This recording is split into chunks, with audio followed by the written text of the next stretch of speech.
Michelle Obama's speech was probably the most effective, powerful political speech I've ever heard. It was rather remarkable. I didn't know how much I missed them. I miss them. I miss that. I miss hearing that. Biden did something important last night, and he transferred the machinery of the party to Kamala Harris.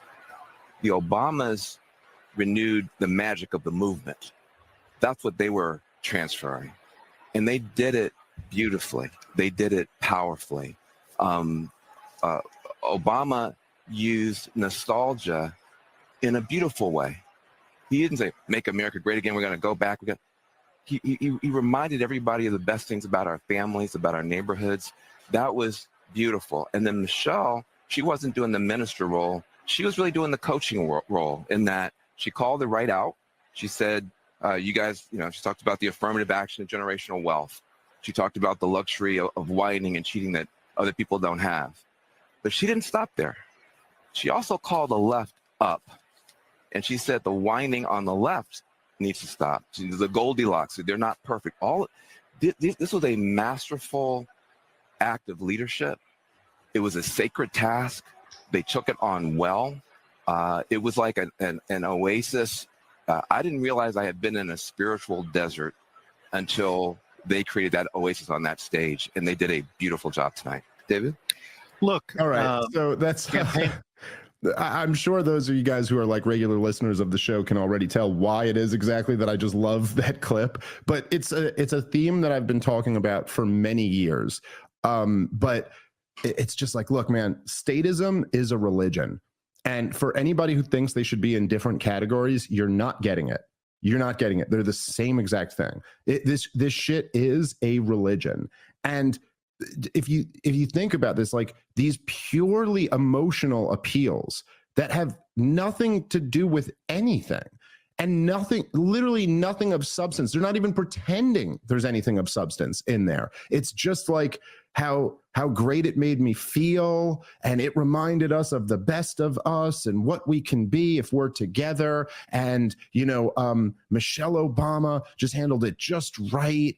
She criticized the right, but then she also criticized the left wingers who are protesting and all this. And you're like, yeah, so what? What's the actual message there? Fall in line and support the establishment. Wow. Support our version of the establishment. Yeah, okay. What's the beautiful message there? Hey, you dumb protesters outside who are real pissed off that we're slaughtering all these babies in Gaza. Stop complaining about that and support Kamala Harris. And also, you Republicans are racist, so don't support them. Support Kamala Harris. And this stuff with even the way he describes Barack Obama as all of a sudden nostalgia is great. Make America great again is horrible, but nostalgia when Obama does it is great. You see, they have the mean old racist nostalgia, but we have the compassionate, wonderful nostalgia of everything great, everything we could be. It's all just fluff and nonsense. And you can see Van Jones is like genuinely emotional about it. It's like, because he's at his church. He's at his church. And these are the good guys who represent the holy team. And they're all saying nice things. But there's nothing of actual substance. And this ultimately was the major problem with Barack Obama. Because the problem is, like, once you remove all this warm, fuzzy fluff, you're left with nothing. The guy was president for 8 years. And at the end of his 8 years, Donald Trump was elected president. Doesn't that just on its own tell you something went wrong? Like from the Democrats' perspective, something here didn't go so good. Now, what was that exactly? It's like, oh yeah, well, okay, so Barack Obama came in and he kind of, and by the way, this is, I'm clouded by my own feelings on this, but I just hate Barack Obama so much. And one of the major reasons why I hate him so much is that I do hold him responsible, probably more than anyone else, for the mess of where the country is right now. And that's debatably unfair. Certainly Bush and Cheney deserve a lot of responsibility for it. There's a lot of other people involved too. But, as flawed as the American system is, and that is probably the major theme of this show, is how flawed this system is. But for however flawed it is, the way it works is essentially it's there's this uniparty. There's two different wings of the same bird. There's Democrats and Republicans. On the issues that really matter, they're all in complete agreement. And then they fight like hell about 5 or 6 issues that just don't matter as much. I shouldn't say there are some issues they fight on that do matter, but the things that matter that powerful interests care about, they're all together on.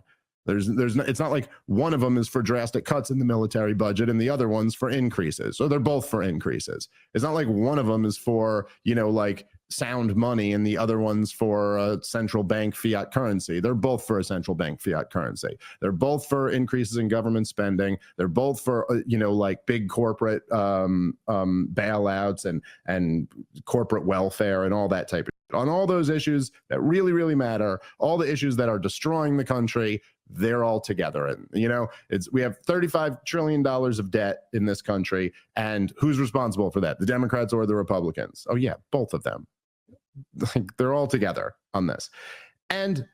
But within the system, the way it typically works is if people get real furious with one side, they vote in the other side, and you're supposed to kind of be a counter. And maybe if you keep the thing going, they at least throw the peasants, a few things that they would care about to keep the whole machine going. And that's why Barack Obama essentially was elected. He was really great at giving speeches, and he was the most opposite thing from George W. Bush that Americans could find. The liberal junior senator, constitutional scholar who seemed to be much, more intelligent and deeper than George W. Bush. And he was elected to end the Bush wars. That's what he ran on. It was ending the wars, closing Guantanamo Bay, restoring habeas corpus, a repudiation of the Bush administration. And then he got elected, and he continued or accelerated all of the worst of the Bush policies, kept the war in Iraq going, surged in the war in Afghanistan, started the war in Libya, started the war in Syria, started the war in Yemen, just continued the war machine, continued the bailouts of the big banks, and just failed on everything. And then, as he was going into his second term, because he had failed on everything, they just pivoted to like wokeism. It went away from being like anti-war, pro-civil liberties to just being like, we're calling everybody racist or a transphobe or something like that. And so when the country got George W. Bush, who, by the way, promised to run as a small government president who didn't want to use the military for nation building and stuff like that, they get the worst of the Bush-Cheney administration. Then they go, let me go in the other direction. Let's go all the way over here. They get just more of a continuation of the Bush administration. Plus, they're being lectured about what racist assholes they were. These people who have why do you think the entire Rust Belt went for Donald Trump? The people who had lost everything in the 2008 recession, they got nothing and then just got lectured for it. So it's like almost like the country went so radical that they were like, well, how do we go? What's the most anti-Obama thing we can go with now? What's the going Bush didn't work, going anti-Bush didn't work, and this is ultimately what laid the groundwork for Donald Trump to be president. And in some ways there were some good things about Donald Trump, but in a much deeper sense, we never get to Donald Trump being president unless our country was in a profoundly unhealthy situation already. And so I just hold a lot of blame for Obama for that.